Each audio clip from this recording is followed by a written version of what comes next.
Assalamualaikum warahmatullahi wabarakatuh. Alhamdulillahirabbil alamin wassalatu wassalamu ala asyrafil anbiya'i wal mursalin habibina maulana Muhammadin wa ala alihi wa sahbihi ajma'in. May yahdihillahu fala mudilla lahu wa may yudlil fala hadiya lahu. Qala al-musannif rahimahullahu ta'ala wa nafa'ana bi ulumihi fid dharain amin summa qam. Makalah yang ke-6 dari Abdullah ibn al-Mubarak. Beliau adalah cucu Al-Qadi Nuh Al-Marwazi. Apa kata beliau? Siapa saja yang mengerjakan sembahyang sebanyak 12 rakaat sehari. Siapa yang mengerjakan sembahyang 12 rakaat sehari, maka sesungguhnya dia sudah memenuhi hak sembahyang. Sembahyang apa itu? Yaitu 2 rakaat sunat sebelum mengerjakan sembahyang subuh, 2 rakaat sebelum mengerjakan sembahyang zuhur, 2 rakaat sesudah zuhur, 4 rakaat sebelum mengerjakan sembahyang asar, 2 rakaat sesudah mengerjakan sembahyang maghrib. Ini adalah ijtihad Syekh Abdullah bin Al-Mubarak yang kita kenal dengan sembahyang sunat rawatib. Tetapi yang menjadi fatwa atau amalan di dalam mazhab Imam Asy-Syafi'i adalah 22 rakaat. 22 rakaat. 2 rakaat sebelum subuh, 2 rakaat sebelum zuhur, 2 rakaat sesudah zuhur, 2 rakaat sesudah maghrib, 2 rakaat sesudah isya. 10 rakaat ini adalah sunat muakkad. 10 rakaat ini adalah sunat muakkad. Tambah 12. 2 rakaat sebelum subuh, 2 rakaat sebelum zuhur. Jadi sebelum zuhur ada 4 rakaat. 2 muakkad, 2 ghairu muakkad. 2 rakaat sesudah zuhur. Berapa jadinya? 4 ya. 2 rakaat sebelum zuhur, 2 rakaat sesudah zuhur. 4 rakaat sebelum asar. 8. Yang sebelum asar bisa 2, bisa sekaligus 4. 2 rakaat sebelum maghrib, 2 rakaat sebelum isya, 12. Jadi rawatib itu 10 muakkad, 10 ghairu muakkad. Anehnya kita qabliyah isya seakan-akan muakkad. Seakan-akan qabliyah isya muakkad. Itulah kita ini mengakunya mazhab Imam Asy-Syafi'i.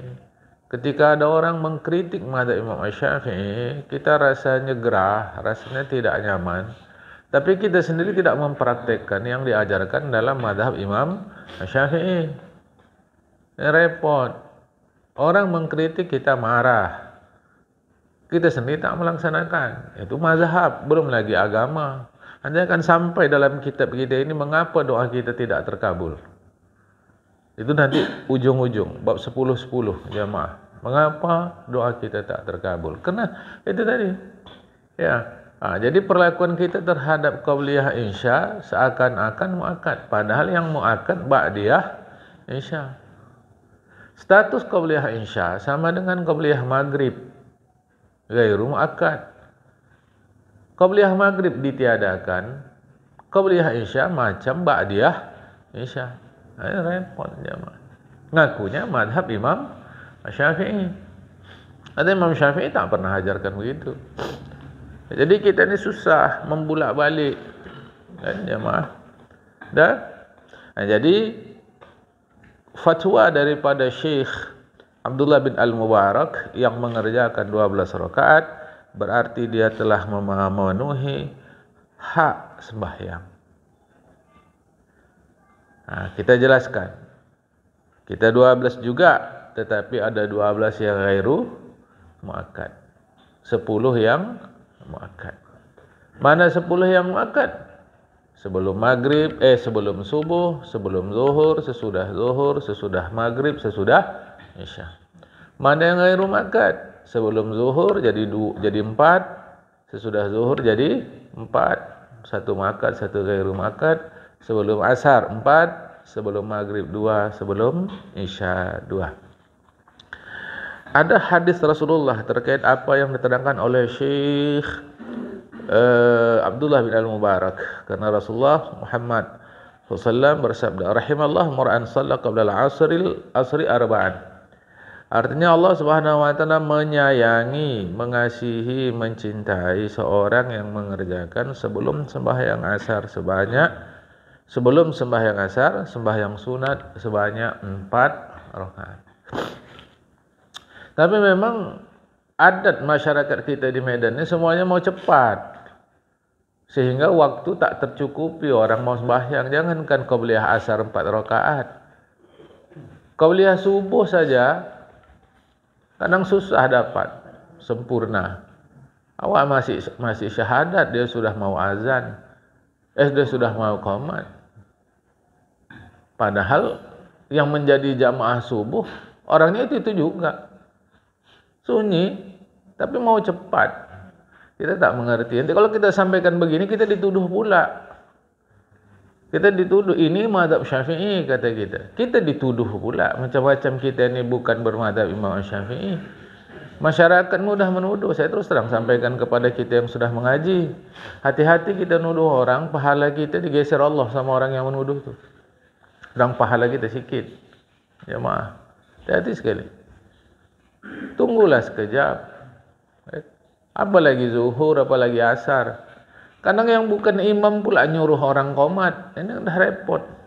Dalam ada Imam Syafi'i yang punya hak qomat itu imam. Jadi kalau kata imam jangan qomat, jangan dulu.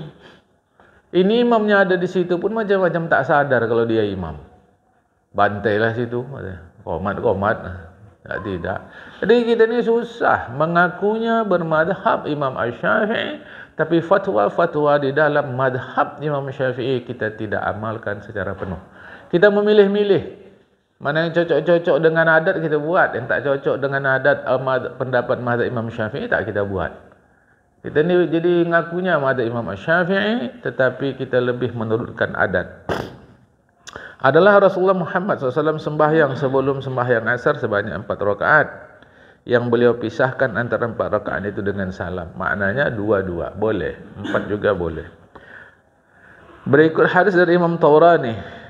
Man shalla 4 rakaat untuk asar ramallahu badanahu 'alan nar. Siapa saja yang mengerjakan sembahyang sunat 4 rakaat sebelum mengerjakan sembahyang asar, niscaya Allah Ta'ala mengharamkan badannya masuk ke dalam neraka. Sembahyang sunat 4 rakaat sebelum sembahyang asar. Jangan nanti difahamkan sembahyang sunat saja, tak usah sembahyang asar. Macam kita inilah aneh-aneh. Udah awak amalkan ayat kursi, kenapa juga enggak berhasil? Enggak sembahyang, macam mana? Kita amalan-amalan sunat, fadilat-fadilat sunat itu luar biasa inginnya. Tapi yang wajib tidak dikerjakan atau diabaikan. Pokok pangkal semuanya adalah sembahyang wajib. Yang 5 waktu. Titik. Sehebat apapun tahajud kita kerjakan, itu tetap saja di bawah sembahyang fardu. Sehebat apapun. Tetap saja di bawah sembahyang fardu. Sehebat apapun fadilat puasa Arafah, puasa Senin Kamis, puasa Muharram, puasa sehebat apapun. Itu tetap saja di bawah puasa Ramadan. Tapi kita ni ngeri kali. Baca ayat ini, baca tasbih ini. Sembahyang itulah pokok pangkalnya. Jadi ini fadilat pun dapat kalau sembahyangnya beres, kalau enggak ya enggak juga. Asy-Syaikh Khalil Ar-Rasyidi mengutip dari Asy-Syaikh Dimyati di dalam kitab Al-Matjar Rabih. Al-Matjar Rabih, perniagaan yang beruntung. Itu isinya ajaran agama, hadis-hadis Rasulullah, nasihat jamaah, doa-doa. Min khabari Muslim, hadis Imam Muslim, ma min abdin yusalli lillahi ta'ala fi kulli yawmin sintai asyrata rak'atan tatawwan ghaira fariidatin illa banallahu lahu baitan fil jannah. Siapa saja hamba Allah, tidaklah ia sembahyang karena Allah. Kata kuncinya karena Allah, bukan karena lain. Tidaklah dia sembahyang karena Allah setiap hari 12 rakaat sembahyang sunat, bukan fardu. Mainkan Allah Ta'ala membangun satu rumah untuk dia di surga. Takkan rumah dibangun orangnya tak masuk dalam surga. Artinya orang yang sembahyang sunat pasti dia sembahyang wajib. Orang yang rajin puasa sunat pasti dia tidak bolong puasa wajib. Lainlah kalau ada sebab-sebab sakit tak bisa puasa 2-3 hari, atau cara perempuan haid, nifas, lain hal jemaah. Imam Tirmizi menambahkan 4 rakaat sebelum mengerjakan sembahyang zuhur dan 2 rakaat sesudahnya, dan 2 rakaat sesudah mengerjakan sembahyang maghrib, dan 2 rakaat sesudah sembahyang isya, dan 2 rakaat sebelum mengerjakan sembahyang subuh. Ya, itu yang sudah saya sebut tadi. Jadi ada sunat muakkad, ada ghairu muakkad. Hadis dari Imam Tabrani, itu yang megang kitab tu kan, halaman 43 baris ke-1 dari bawah. Man shalla qabla az-zuhri 4 raka'atin ka'annama tahajjada bihinna min lailatihi. Wa man shallaha ba'da al-isya kamslihinna min lailatul qadri. Perhatikan ni, jangan salah. Siapa saja yang mengerjakan sembahyang sunat sebelum mengerjakan sembahyang zuhur sebanyak 4 rakaat, seakan-akan, ini jangan hilang, bukan sama dengan, seakan-akan dia mengerjakan sembahyang sunat tahajud pada malam hari. Jadi jangan nanti bunyinya keluar 4 rakaat qabliyah zuhur sama dengan sembahyang tahajud, enggak ada itu.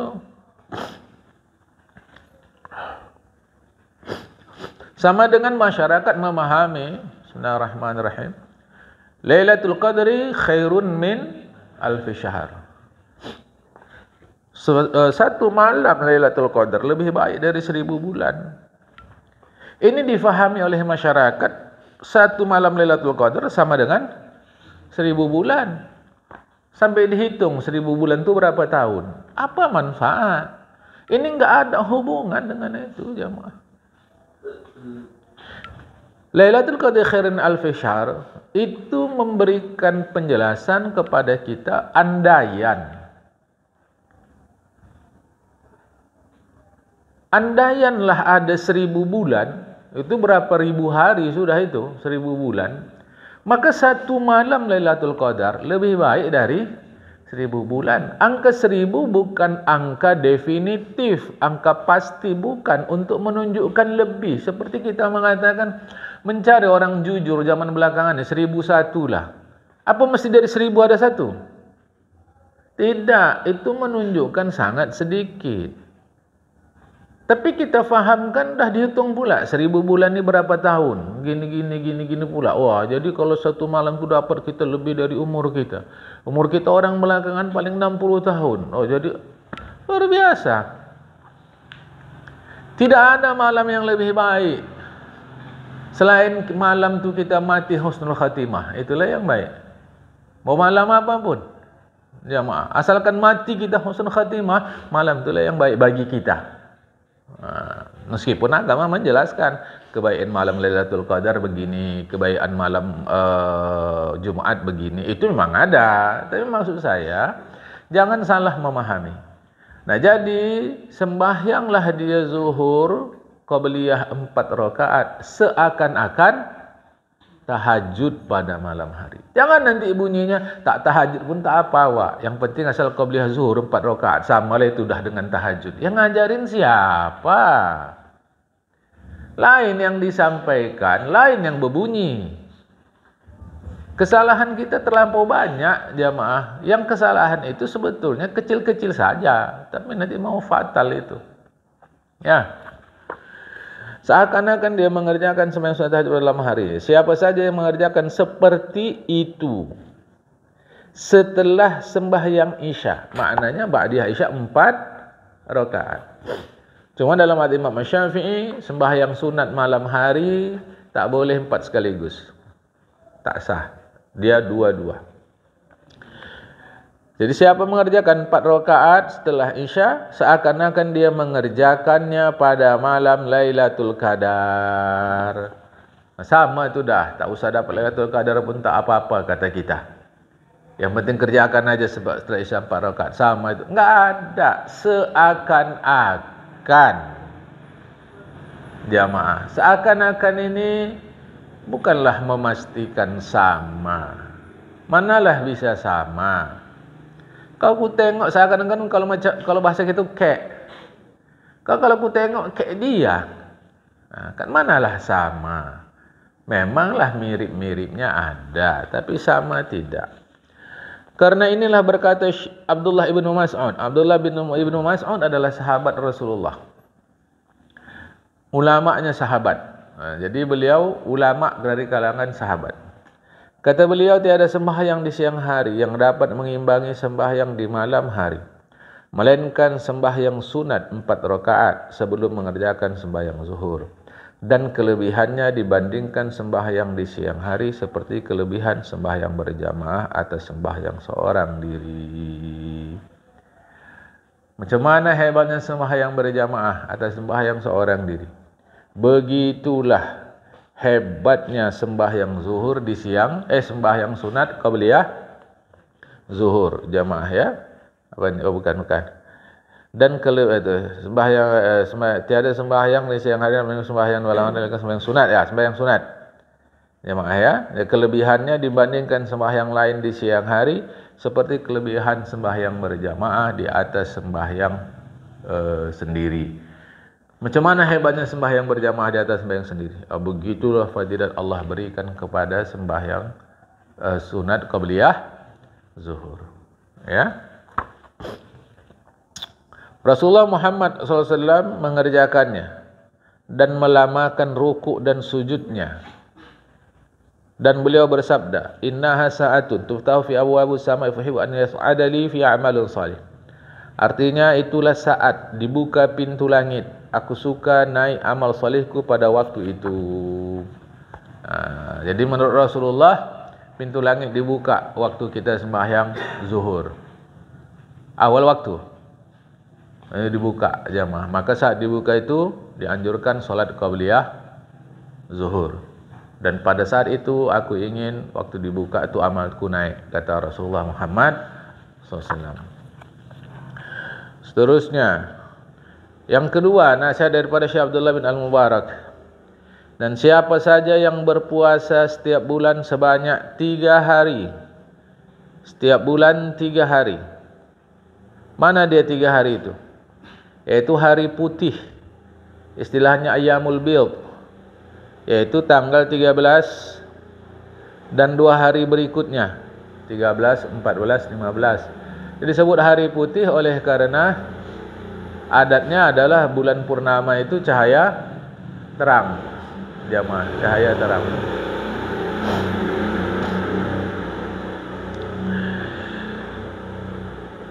Yaitu tanggal 13 dan 2 hari berikutnya. Nah ya.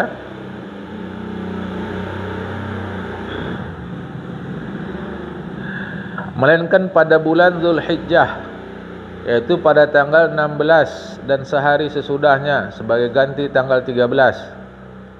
Begitulah fatwa sebahagian para ulama. Oleh karena ada hari tasyrik 10 hari raya 11, 12, 13 tak boleh kita berpuasa. Ya. Jadi 14, 15, 16 kalau Zulhijjah. Hikmah berpuasa 3 hari itu bahwasannya satu kebaikan balasannya 10. Jadi mengerjakan puasa ini seperti berpuasa 1 bulan. Karena itulah diperoleh pahala puasa itu dengan berpuasa selama 3 hari. Kapan saja dikerjakan pada setiap bulan. Begitu disebut di dalam kitab Tuhfah. Jadi memang sebaiknya hari bid, hari putih. 13, 14, 15. Namun kalau tak hari putih pun asal dapat 3 hari di setiap bulan, itu seakan-akan berpuasa sebulan. Sebab apa? Satu kebaikan serendah-rendahnya dibalas 10. Misal kata kita puasa sunat mutlak, tak ada hubungan dengan puasa apa-apa pun. Puasa sunat mutlak saja, puasa begitu saja. Saya puasa sunat. Misalkan puasa Nabi Daud, misalkan katakan puasa sehari, buka sehari. Dapat kita sebulan 3 hari. Maka itu sudah sama dengan seakan-akan puasa sebulan. Sebab 1 dibalas 10, sekurang-kurang. Jadi kalau 3 hari dia seakan-akan 30 hari. Jamaah. Nah, siapa yang puasa sebulan 3 hari, maka sesungguhnya dia sudah memenuhi hak puasa. Ya. 2, 3. Dan siapa saja yang membaca Al-Quran setiap hari sebanyak 100 ayat, maka sesungguhnya dia sudah memenuhi hak bacaan. 100 ayat sehari, jamaah. Kita ni lucu-lucu pula. Nanti orang menghina Al-Quran kita marah, tapi kita sendiri tak peduli sama dia. Dibaca tidak, dibaca tunggu ada orang meninggal. Itu pun dari buku Yasin. Bukan saya salahkan. Bukan pula saya benarkan orang menghina Al-Quran. Bukan pula saya salahkan kita marah kepada orang yang menghina Al-Quran. Tidak. Tapi kadang sikap kita ini tak sesuai. Orang menghina Al-Quran kita marah. Udah betul. Tak ada masalah di situ. Tapi masalahnya kita sendiri pun tak peduli. Sama Al-Quran sekali-sekali baru dibaca. Tunggu orang mati. Aneh-aneh jamaah. Tunggu MTQ. Habis itu conggok Quran tu di situ. Aneh. Sikap kita selalu aneh-aneh. Nah jadi kalau orang baca 100 hari sehari, sesungguhnya dia sudah memenuhi hak bacaan. Membaca 7 surat yang menyelamatkan. Nah, ini diantaranya jamaah. Al-Munjiatus Sawa'ah. Jadi kalau nanti kita dengar kalimat 7 surat yang menyelamatkan, itu istilah dalam agama. Al-Munjiatus Sawa'ah. Munjiat artinya yang menyelamatkan. As-Sawa'ah 7. Mana dia? Adalah lebih utama, yaitu Alif Lam Mim Tanzil. Alif Lam Mim Tanzil. Surat Sajadah itu. Kemudian Yasin. Kemudian dah Fussilat. Berapa dah? 3. Alif Lam Mim Tanzil, Yasin, Fussilat. Kemudian Ad-Dukhan. Awan. Ad-Dukhan ni awan. Kemudian Waqiah. Berapa dah? 5. Alif Lam Mim Tanzil itu Sajadah, Yasin, Fussilat, Ad-Dukhan, Al-Waqiah, Al-Hasyr. Al-Hasyr, Al-Mulk. Kapan sajalah baca jemaah. Tidak ada petunjuk mesti malam begini, tak ada. Kapan aja baca. Cuma selalu saja dianjurkan malam karena malam tu hening. Meskipun di kita malam tidak hening. Malam di kita mana hening? Berkibut orang pukul 3 pagi. Mana heningnya? Malam minggu apa lagi? Ada hening-heningnya jemaah. Kan? Dilarang marah dia. Itu maka selalu dibilang baca malam karena hening. Saya tak tahu artinya bacaan Quran, tak apa, pahala tetap dapat. Untuk Al-Quran, walau tak tahu arti, pahala dapat. Tapi itu tadilah kita. Walau tak tahu arti, tak apalah. Yang penting pahala dapat. Meskinya sebenarnya agama mendorong. Sedangkan tak tahu arti, pahala dapat. Apalagi tahu arti. Jadi agama itu mendorong sebenarnya untuk naik tingkat atas. Tapi tidak. Kita dasar motor mogok. Kalau tak tahu arti, tak apa tu. Yang penting baca, dapat awak pahala. Sehingga Al-Quran, mohon maaf saya, ini kan akan kita, rekaman ini akan kita sebar. Sehingga Al-Quran itu lebih jadi mantra saja. Jamaah. Macam mantra jadinya. Baca aja begitu, kurang teman. Saya tak ada duit. Okey ya, kalau tak ada duit, betul-betul tak ada duit. Di masjid kan selalu ada Al-Quran yang pakai terjemahan. Tengok terjemahannya. Kalau kurang faham kita, tanya sama yang faham. Jadi ilmu kita bertingkat, menaik. Jamaah, saya beritahu kita lah. Ini saya tak ada hubungan tua muda, enggak ada. Ayat yang pertama turun dari Al-Quran adalah apa arti Iqra? Apa arti baca itu? Kan suruh baca. Bukan suruh gosip, bukan suruh fitnah orang, bukan suruh baca mantra, bukan jimat. Iqra, itulah Islam. Tapi kita umatnya membaca ini luar biasa malasnya. Malas, yang penting baca qul aja 3 hari, 3 kali. Dah, itu sama dengan Al-Quran. Allah. Perintah pertama di tengah masyarakat yang umumnya tidak pandai membaca menulis. Tidak semua sahabat tak pandai membaca menulis. Tidak semua kafir Quraisy tidak pandai membaca menulis. Tidak, umumnya tak pandai baca menulis, disuruh baca. Tapi kita baca ni malas sekali. Malasnya malas. Tak sempat awak baca. Jangan. Mustahil Allah Ta'ala menyuruh sesuatu yang kita tidak sanggup. Mustahil. Jamaah. Baca. Di antaranya kena kaji kita Al-Munjatus Sab'ah. 7 yang menyelamatkan. Bacalah Al-Quran itu. Tak ngerti artinya, tetap dapat pahala. Maksud agama, sedangkan tak ngerti dapat pahala. Apalagi kalau ngerti. Baca Quran yang ada terjemahan, tengok. Sebab Al-Quran itu tuntunan hidup. Jadi macam mana dia jadi tuntunan hidup kita kalau kita tak tahu artinya? Jamaah, macam mana itu? Kan? Ada 7 ya. Al-Min Tanzil, Yasin, Fussilat, Dukhan, Waqi'ah, Al-Hasyr, Al-Mulk. Dah?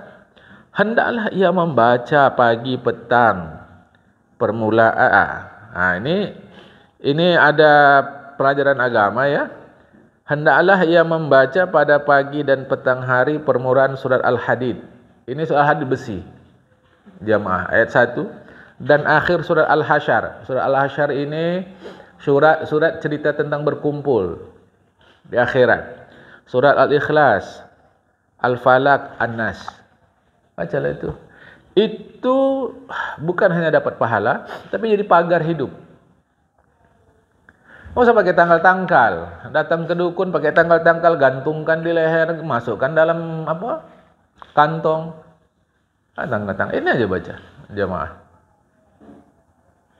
Baca pagi sekali. Maksud sekali itu sekali hembas itu 3 kali, sore 3. Saya haid apa? Perempuan haid boleh kalau ini sudah jadi zikir. Jangan diniatkan baca Al-Quran. Dia sudah biasa sebelum tidur membaca Al-Fatihah, Al-Ikhlas, masalah kata, doa-doa. Ternyata dia haid. Boleh. Tak ada masalah. Mata Imam Syafi'i. Karena sudah menjadi zikir dia. Boleh, jemaah. Bismillahirrahmanirrahim. Itu ayat Al-Quran. Padahal dia haid. Boleh, tak ada masalah. So itu sudah menjadi zikir. Ya. Amalkan tu. Saya sudah bagi semua, dah terangkan semua, tinggal kita. Yang terakhir. Dari 4 nasihat Abdullah bin Al-Mubarak. Dan siapa saja bersedekah setiap Jumat 1 dirham. Atau senilai dengan 1 dirham. Maka sesungguhnya dia sudah memenuhi hak bersedekah. Ini bukan masih 1 dirham. Bukan, jamaah. Maknanya sesedikit apapun. Sesedikit apapun sedekah, usahakanlah sedekah. Paling tidak pada hari Jumat. Karena bersedekah pada hari Jumat dilebihkan 10 kali pahalanya dari sedekah pada hari biasa. Itu di antara fadilah Jumat. Tetapi bukan maknanya sedekah pada hari Jumat saja. Salah, jemaah. Itu kalau bahasa orang sekarang sebagai pemicu dan pemacu supaya orang senantiasa bersedekah. Paling tidak hari Jumat lah. Paling tidak hari Jumat. Sedekahlah jemaah. Wang saya tak ada. Situlah baru berlaku sedekah sedikit asalkan ikhlas. Karena memang uang kita tak ada. Faktanya begitu. Keperluan rumah kita, anak istri kita habis untuk situ sudah. Jadi uang sedikit ada. Barulah berlaku biar sedikit asal ikhlas. Tapi kalau memang uangnya ada, tak berlaku kalimat itu. 4 tadilah nasihat Syekh Abdullah bin Al-Mubarak. Sekarang makalah yang ke-7. Berkata Umar radhiyallahu anhu. Ini pun bahasa kiasan. Lautan yang luas lagi mencakup itu. Lautan yang luas lagi mencakup itu ada 4 macam. Ini nasihat beliau. 1. Keinginan adalah lautan dosa. Awal mula orang berbuat dosa dari keinginan. Keinginan bukan dosa, tapi awalnya dari keinginan. Selalu kita sampaikan harus cerdas kita membedakan keinginan dari keperluan. Keinginan itu pangkal dari kita berbuat dosa, jemaah. Ingin ini, ingin itu, ingin ini. Coba perhatikan yang korupsi itu. Yang korupsi yang betul-betul dikata oleh negara diputuskan sebagai koruptor. Coba kita ikuti berita itu di televisi kah di mana-mana katanya mah. Mereka korupsi itu untuk memenuhi keperluan atau keinginan. Walau kita tak kenal mereka. Keperluan apa sampai bermiliar-miliar, triliun-triliun itu keperluan apa? Apa nasi orang itu dibeli dari planet Mars? Sehingga mahal harganya. Itulah yang dimaksud Khalifah Umar bin Khattab. Keinginan adalah lautan dosa.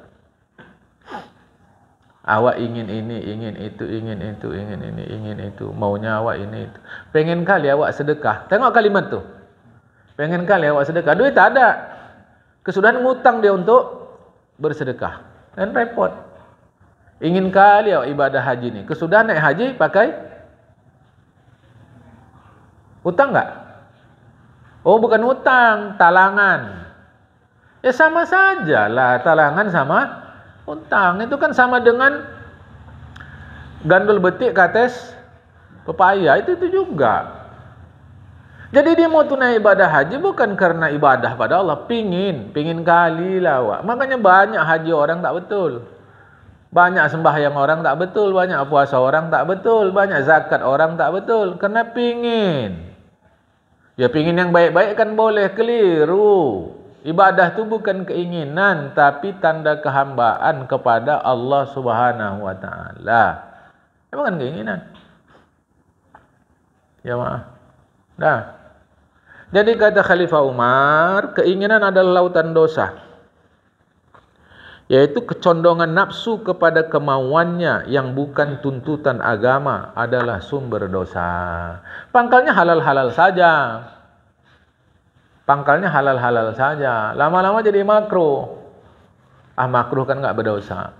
Lama-lama jadi syubhat. Dia tetap membela diri. Zaman sekarang mana yang enggak syubhat? Lama-lama jadi haram, kan cuma sikit. Cuma sekali. Itu semua dipangkali oleh keinginan. Ya, itu semua dipangkali oleh keinginan. Makanya bahaya. Meskipun kalau pandai kita mengontrolnya, kata ulama, nikmat yang Allah turunkan ini bolehlah dinikmati sekali-sekali. Misal kata,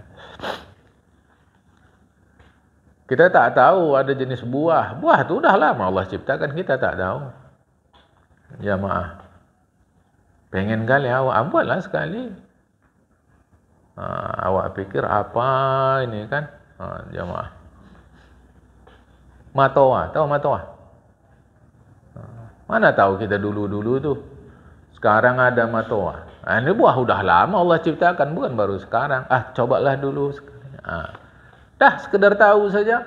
Kata ulama boleh untuk mensyukuri nikmat Allah. Tapi ini tidak habis. Masya Allah. Hati-hati jemaah ya. Jadi jangan nanti salah faham, memenuhi keinginan berdosa. Bukan itu maknanya. Dipangkali oleh keinginan. Akhirnya nanti, bahkan ulama katakan, kalau orang mengikuti keinginan, akhirnya bisa murtad. Akhirnya bisa murtad. Nanti kalau udah biasa dilakukan yang haram, nggak apa-apanya, macam mana lagi? Gitu. Kok payah kali jadi Islam ini ya? Gitu. Banyak kali larangan. Adalah pindah agama lain. Mana ada larangan? Yang penting asal baik. Ada begitu jemaah. Agama itu supaya paham. Nomor satu, ada agama yang diwahyukan Allah. Nomor dua, ada agama yang dibuat manusia. Manusia ciptakan. Nah, yang diciptakan manusia ini kadang-kadang tidak disebut agama dia, tapi keyakinan. Seperti aliran kepercayaan. Dalam kajian itu, dalam kajian agama atau dalam kajian ilmu budaya disebut kejawen. Lah, dalam kejawen nggak penting ibadah. Orang memang dia bukan Islam. Walau yang penganutnya memakai nama-nama orang Islam, dia memang bukan Islam, dia memang nggak ada hubungan sama Islam. Walau penganutnya bernama Islam, walau berpeci dia, tapi dia kejawen. Bagi kejawen nggak penting ibadah. Orang memang nggak ada ibadah dalam kejawen itu, jamaah. Yang ada nanti eling. Eling itu kalau cara kita bahasa, cara agama itu senantiasa ingat kepada Allah Ta'ala. Tapi mereka ingat kepada Tuhan. Apa Tuhan menurut konsep mereka? Biar orang mabuk, asal nggak merusuh, nggak apa-apa. Karena yang penting dalam kejawen itu ya damai. Tidak ada konflik. Berbuat baik sama orang. Ya begitu jamaah. Lah, Islam tak begitu pula. Jadi masing-masing ada jemaah, kan? Masing-masing ada. Dah, lantas kata dia, enaklah ikut kejawen. Sembahyang nggak ada, nggak ada, yang penting buat baik. Lah itu hak dia. Itu hak dia. Tapi tentunya dia dari sisi Islam sudah menjadi murtad. Jemaah. Pangkalnya dari keinginan. Keinginan ingin ini, ingin itu, ingin itu, tabraklah yang makruh. Kan makruh saja. Makruh, kenalah yang syubhat. Kan syubhat nggak pasti haram. Kenalah yang haram kan cuma sikit, cuma sekali. Udah banyak kan enak, mau macam mana lagi, kata dia. Lama-lama murtadlah dia. Misal kata masuklah ke agama A, B, C, D dan seterusnya. Atau agama-agama budaya. Di Indonesia banyak agama-agama budaya. Sebelum Islam datang, sebelum Hindu, Buddha datang cukup banyak jamaah. Supaya jangan salah paham. Ya, dan kalau nanti saya pikir dia Islam, kok pandai bilang insya Allah, bilang alhamdulillah, bilang ini, ya itu umum ya mah. Di Arab sendiri orang Arab Kristen pun bilang assalamualaikum, bilang insya Allah, itu udah jadi umum, kan? Nanti kita lihat di Baduy Banten, itu ada agama namanya Sunda Wiwitan. Ya mereka pandai bilang assalamualaikum, bilang insyaallah, alhamdulillah, pandai. Itu sudah ucapan karena mereka bergaul hari-hari dengan orang Islam. Kami pikir Islam nipu kok ya. Enggak, memang begitu jemaah. Sama dengan kalau di sini opung-opung kita yang non muslim itu pakai peci. Itu bukan penghinaan kepada Islam. Dan ada satu agama di Tapanuli Utara, Parmalim. Parmalim itu pakai jubah, pakai serban, tidak makan B2, jamaah. Bagus-bagus semua. Bahkan kalau kita lihat mereka tua rapi, serbannya rapi, jubahnya rapi, pakai jas, nggak ada gerejanya. Mereka bukan Kristen, bukan pelbegu. Parmalim. Baik kalau orang lihat, oh mirip Islam. Tapi bukan Islam, jamaah. Saya maksudkan hati-hati terhadap keinginan. Hati-hati terhadap keinginan. Karena Umar mengatakan lautan keinginan adalah lautan dosa, gitu ya. Yang kedua, dan nafsu adalah lautan keinginan. Jadi orang bisa memenuhi keinginan karena mengikuti hawa nafsu. Yang kedua, dan nafsu adalah lautan keinginan, yaitu nafsu ammarah. Nafsu ammarah bukan nafsu marah. Enggak ada hubungan. Marah itu terjemahan ghadab bahasa Arab. Ammarah bukan artinya marah. Apa marah? Itulah nafsu yang cenderung mengikuti kebiasaan badan dan menyuruh yang sedap-sedap. Itu nafsu ammarah. Nafsu itu cuma satu, cuma keadaannya beda-beda. Satu keadaan dia menjadi ammarah, satu keadaan menjadi mutmainnah, satu keadaan menjadi lawamah. Setidaknya ada 3 keadaan. Nanti ada ulama menyebutkan 7 keadaan dan seterusnya, jamaah. Nafsunya cuma satu, bukan nafsu terbagi 3, ada 3 nafsu, tidak, cuma satu saja. Nafsu ammarah bukan nafsu marah. Nggak ada hubungan. Ammarah itu nyuruh yang enak-enak, yang sedap-sedap. Jamaah amarah. Atau nyuruh satu yang enak, yang sedap, yang kedua yang dilarang agama. Itu amarah. Hal itulah yang menggerakkan nafsu dan yang menjadi sumber kejahatan dan asal kelakuan tercela. Nafsu amarah. Ya. Yang kedua, yang ketiga. Dan mati adalah lautan umur. Saya izin jamaah.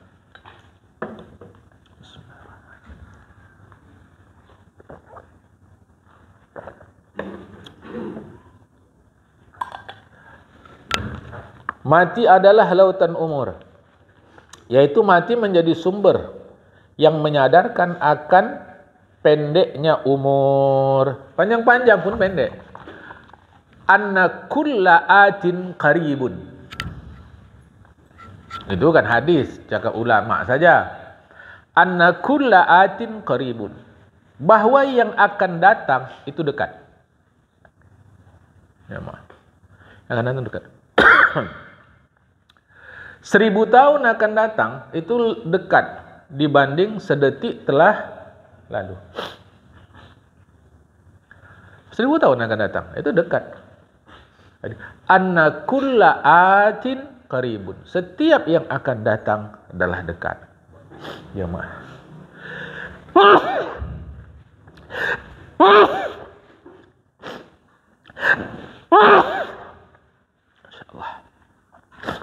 Berbanding sedetik yang telah lalu. Maka keliru kalimat nanti berbuat baik. Keliru. Jamaah. Nantilah saya buat baik itu keliru. Karena macam mana pun dekat. Sampai Imam Ghazali memfatwakan mati lebih dekat. Yang paling dekat bagi manusia adalah mati. Imam Ghazali kata, yang paling jauh dari manusia adalah masa lalu. Sedetik masa lalu, itu jauh hari itu. Tapi mati paling dekat. Tapi itu tadi lah, saya masih sehat. Belum lagi nampaknya nih. Nggak ada hubungan. Jamaah. Yang muda pula, saya masih muda. Nggak ada hubungan. Jamaah. Supaya faham. Saya macam saya udah tua, apalagi dah dekat kali mati. Adatnya ya, tapi faktanya enggak juga. Jamaah. Ini supaya faham. Jadi mati adalah lautan umur. Dalam satu kitab disebutkan mati adalah sumber amal. Ya macam mana orang mati beramal? Tidak, itu teguran bagi orang hidup supaya beramal, maksudnya begitu. Peringatan ini seperti yang dikatakan oleh sebagian ulama, mati adalah kotak amal. Mati adalah kotak amal. Macam mana tu? Awak dah mati tak bisa beramal lagi. Maksudnya bagi kita yang hidup. Dah mati mana lagi? Bagi kita yang hidup. Jadi sedang hidup, buatlah. Tapi kelirunya kita, kalau disebut amal, yang terbayang puasa, zakat, haji, sedekah, baca Quran, wirid, silaturahim. Dia tak memahami bahawa membuka pintu rumah pagi hari pun amal. Suami bekerja amal. Memasak di rumah amal. Mengurus anak amal. Mengurus istri amal. Mengurus suami amal. Memperhatikan orang tua amal. Ini amal semua. Kata amal dalam bahasa Arab artinya kerja. Asal kerja amal. Masalahnya nanti amal soleh apa amal talih? Soleh nilainya pahala, talih nilainya dosa. Jamaah. Jadi amal soleh apa amal talih? Ta ya. Ta, benar, salih. Maksudnya ganti ta, talih. Jamaah. Itu yang ketiga, yang keempat. Dan kuburan adalah lautan penyesalan pula. Mati adalah lautan umur dan kuburan adalah lautan penyesalan, yaitu barzakh. Barzakh itu artinya pembatas. Barzakh, barzakh, pembatas. Yang memisahkan antara dunia dan akhirat. Kuburan menjadi sumber duka cita yang diharapkan oleh orang yang berduka agar tidak terjadi. Jadi kuburan itu sumber duka cita yang diharapkan oleh orang yang berduka agar tak terjadi. Tapi sudah terjadi semua lagi. Jangan manis mulut lah. Mungkin bahasa saya agak pedas ini, jamaah. Jangan manis mulut. Awak ni apalah, mati kejap lagi. Hidup dunia ni sementara. Cantik cakap, tapi berbuat baik tidak juga. Ini kan manis mulut. Tidak diperlukan banyak cakap. Yang diperlukan banyak buat, jamaah. Kalau mulut cantik-cantik kali, awak tinggalkan dunia ni. Mana lagi. Tapi buat baik enggak juga. Gosip jalan terus. Pelit hebat. Nipu orang tak berhenti. Kalau kaji, faham dia. Ya sudah bagus itu. Sudah ada satu langkah yang dia faham. Karena kita beramal mestilah dengan kaji. Kaji sudah bagus. Di kajinya kita tak ada masalah. Begitu banyak kali cakap. Bahasa kita Medan sini, cengkunek. Cengkunek terlampau banyak. Awak kalau dah perkara amal ni, itu yang awak bawa nanti akhirat. Berbuat enggak juga. Nolong orang enggak. Punya harta bantu tidak. Tapi kalau cakap cantik, dunia ni mana awak bawa? Ya repot jemaah. Saya hanya menyampaikan gini sajalah. Lebih dari itu tak kuasa ya. Makalah yang ke-8. Kita teruskan insyaAllah satu lagi ya. Dari Khalifah Utsman bin Affan radhiyallahu anhu. Kurasakan manis ibadat dalam 4 perbuatan. Yang pertama, mengerjakan yang difardukan Allah Ta'ala. Yang mudahnya dan maksudnya. Jadi mengerjakan yang difardukan manis. Mengapa manis? Karena pengecapnya manis. Enak buah jeruk, manis buah jeruk. Kasih sama orang sakit. Tak enak juga. Jamaah. Tak enak juga. Kita datang bertamu mengunjungi orang sakit, bawalah buah-buahan supaya naik nafsu makan dia. Padahal manis betul jeruk tadi kita. Jeruk kita manis, memang manis. Tak manis juga sama dia. Bukan jeruknya tak manis, pengecapnya sedang terganggu jamaah. Kenapa kita tidak merasakan kemanisan, kelezatan sembahyang fardu, puasa fardu, haji fardu, sedekah fardu itu zakat? Mengapa tak kita rasakan? Karena pengecapnya sakit. Orang batin kita penuh ria, penuh tipu, penuh cengkunek, penuh jilat, penuh fitnah, penuh adu domba, penuh ghibah. Penuh semua dia. Maka tak bisalah dirasakan manisnya fardu tadi. Ya mah. Itu yang harus dibersihkan. Ngaji kita fungsinya untuk bersihkan itu. Yang kedua, menjauhi yang diharamkan Allah Ta'ala, yang kecil yang besar. Manis sekali kurasa kalau tak lakukan dosa kecil, apalagi dosa besar. Khalifah Utsman bin Affan kata itu. Kita tidak. Kita memaklumkan dosa kita. Zaman sekarang kalau jujur-jujur awak mana bisa. Berarti kan lawan jujur tipu. Sedangkan tipu dosa besar. Artinya dia memaklumkan perbuatan dosa. Mestinya menyedihkan. Walau kita terpaksa lakukan itu, mestinya sedih. Ini maklum. Kan repot. Jamaah, akan dosa kecil aja. Coba dulu. Jadi kita ini susah. Makanya agama sekarang ini bagi umat Islam, agama Islam tidak menjadi jawaban atas kehidupan dia. Sedangkan Rasulullah menyampaikan Islam pada 23 tahun itu menjadikan Islam sebagai jawaban hidup. Kita tidak menjadikan jawaban hidup karena kita tidak mau bersatu tubuh dengan Islam itu. Kita memilih Islam itu yang cocok-cocok dengan kita. Yang tak cocok macam mana lagi? Kata dia. Minta izin saya istimewa kepada yang tua-tua. Jamaah. Sekarang ni kau jujur payah awak, kata dia. Kesudahan nipu-nipulah hidup dia. Maka sembahyang tidak menjadi nyaman. Puasa tidak menjadi nyaman. Haji tidak menjadi nyaman. Kenapa? Dia memaklumkan atas kesalahan yang dia lakukan. Mestinya disesali. Jamaah, mestinya disesali. Menjilat sudah hal yang biasa saat ini. Kita tegas ajalah cerita. Menjilat sudah hal yang biasa. Demi uang, enggak ada lain lagi lah. Memfitnah sudah hal yang biasa.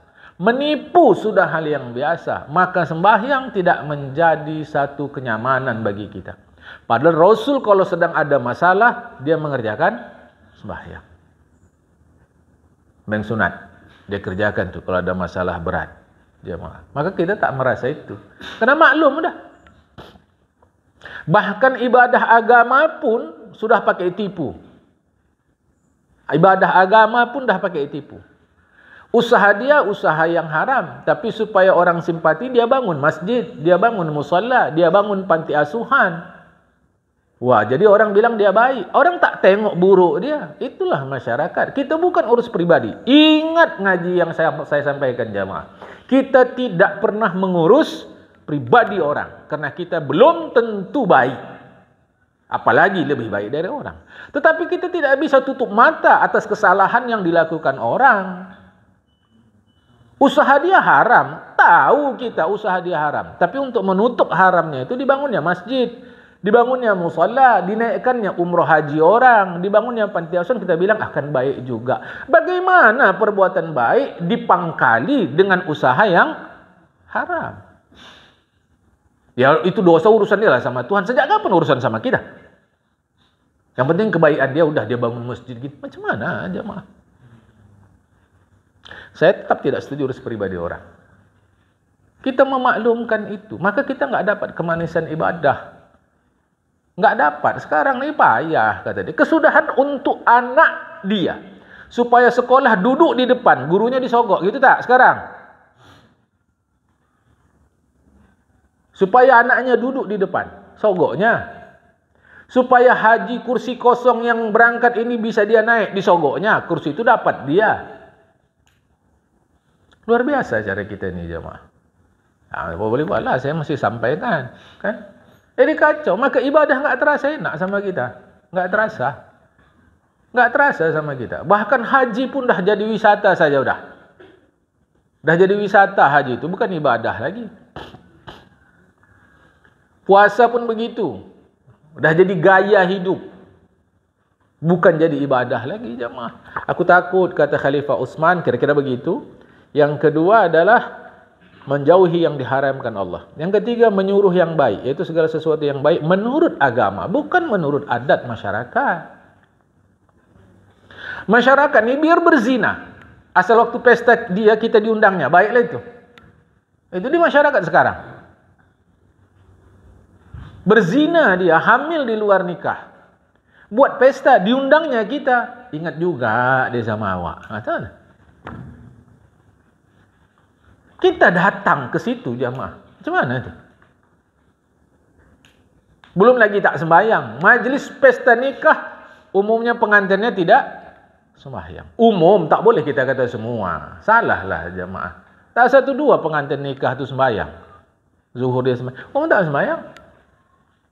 Pagi dia marhaban, memuji-muji Rasul. Siang dia doa, pejuh malam. Jadi menyampaikan kebaikan itu manis bagiku. Manis dalam ibadah itu ya kita menyuruh buat baik menurut agama. Baik menurut agama. Karena kadang yang baik menurut agama tak baik menurut masyarakat. Tapi ada kalanya yang baik menurut masyarakat, baik menurut agama. Karena kita ini Medan ini katanya tanah Delhi, ya. Delhi itu Melayu. Aku jumpa orang tua Melayu.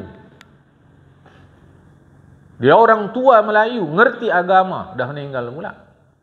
Dari dialah ku dapat informasi. Melayu-Melayu dulu tu, kalau pesta, kata dia, laki-laki dari pintu depan, perempuan dari pintu belakang. Dia tak jumpa, kata dia. Ya pula, aku fikir. Ini Ustaz ni yang bilang, almarhum Ustaz Abdul Rahman, Datuk Rubiah. Kalau dari depan dia masuknya dari Astaghfirullah, Simpang Atap. Jamaah. Kalau dari depan masuk dari Simpang Atap. Kena ada jembatan tu. Kalau dari dalam masuk dari Turubiah. Orang-orang Melayu dulu kalau pesta, kata dia, yang laki-laki itu masuk dari depan, pintu muka. Perempuan dari pintu belakang. Kata. Jadi tak jumpa lagi sama perempuan. Ya pula, aku fikir. Mana dia jamaah? Kalau salah saya, salahlah dia. Saya menyampaikan saja, dan saya tidak meneliti itu, tidak membaca itu terus-menerus. Jadi baik menurut agama, bukan baik menurut masyarakat. Lah kalau baik menurut masyarakat, cocok menurut agama, okey. Tapi kalau kata masyarakat baik, kata agama tak baik, tak bisa. Jamaah. Agama yang diikut, kan? 3, 4. Dan yang keempat, melarang berbuat yang keji. Apa yang keji? Segala sesuatu yang tidak disukai Allah Ta'ala. Apakah perkataan, apakah perbuatan. Sedangkan dia menjaga diri dari marah Allah Ta'ala. Dan dia mengaitkan sebab berbuat keji dengan akibat mendapatkan dosa. Takut dia berbuat keji jamaah sebab dapat dosa. Nanti murka Allah Ta'ala. Maka saya tak mau buatlah. Jadi pertimbangannya, kalau bahasa kita ringkasnya, pertimbangannya adalah pahala dosa. Itu saja. Jamaah. Kena nanti tiketnya cuma pahala dosa itu aja. Ada pahala, masuklah surga. Timbang, lebih banyak dosanya, satu garis misal kata, neraka. Jamaah. Timbang, banyak pahalanya satu garis, masuklah dalam surga. Itu aja jamaah. Jadi timbanglah, baikkah, burukkah? Apa maksud baik buruk? Pahalakah? Dosakah? Itu saja. Lepas ni kalau ada dialog silakan. Wallahu muwaffiq ila aqwamit thoriq. Assalamualaikum warahmatullahi wabarakatuh.